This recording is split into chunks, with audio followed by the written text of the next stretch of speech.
दुनिया भर के देशों में घातक और ताकतवर हथियारों की होड़ मची है। जो अब तक दुनिया ने देखे वो विध्वंसक हथियार रूस यूक्रेन युद्ध में दिखाई दिए। हाइपरसोनिक, सुपरसोनिक और न्यूक्लियर वॉर वेपन से पूरी दुनिया डरी हुई है। रूस हो या फिर सुपर पावर अमेरिका, दोनों ही देशों के पास हथियारों की सबसे एडवांस टेक्नोलॉजी मौजूद है।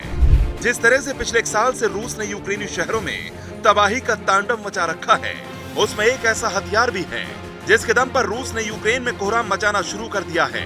इस हवाई हथियार का नाम है MiG-31 फाइटर जेट, जिसकी मार से दुश्मन का बचना मुश्किल ही नहीं, नामुमकिन है। दरअसल रूस ने कुछ दिन पहले युद्ध अभ्यास में अपने MiG-31 लड़ाकू विमान को उतारा था, जिसकी ताकत दुनिया के दूसरे ताकतवर लड़ाकू विमानों से कम नहीं है। रूस ने इस वॉर ड्रिल में यह बता दिया था कि वो आने वाले दिनों में यूक्रेन में अपने इसी फाइटर जेट से ताबड़तोड़ हमले कर कहर बरपाएगा। ऐसा इसलिए क्योंकि रूस यूक्रेन की राजधानी कीव पर अब तक कब्जा नहीं कर पाया है और वो इसलिए किसी भी हद तक जाने को तैयार है। यूक्रेनी फौज रूसी सेना का डटकर मुकाबला कर रही है। एक एक कर यूक्रेन के शहरों को खंडहर बना रहे रूसी फौज और वैगनर ग्रुप के लड़ाके रुकने का नाम नहीं ले रहे हैं। रूसी एयरफोर्स भी आसमान से लड़ाकू विमानों से दनादन मिसाइल दाग रही है। हाल ही में रूस यूक्रेन के बीच जारी युद्ध में MiG-31 फाइटर जेट ने लॉन्ग रेंज की R-37M हवा से हवा में मार करने वाली मिसाइल के जरिए कई यूक्रेनी विमानों को मार गिराया था।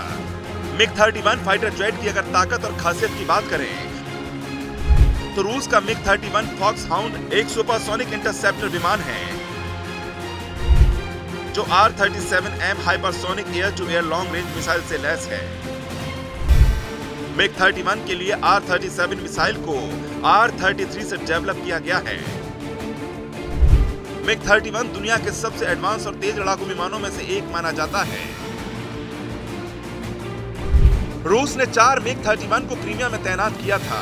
कहते हैं रूस का ये शिकारी अपने दुश्मन को पलक झपकते ही तबाह करने की ताकत रखता है। साल 2021 में रूस ने अपने MiG-31 सुपरसोनिक लड़ाकू विमान से अमेरिकी बॉम्बर V-1B को खदेड़ा था, जो रूस की सीमा में घुसने की हिमाकत कर रहा था। तब यह दावा खुद रूस के रक्षा मंत्रालय की ओर से किया गया था।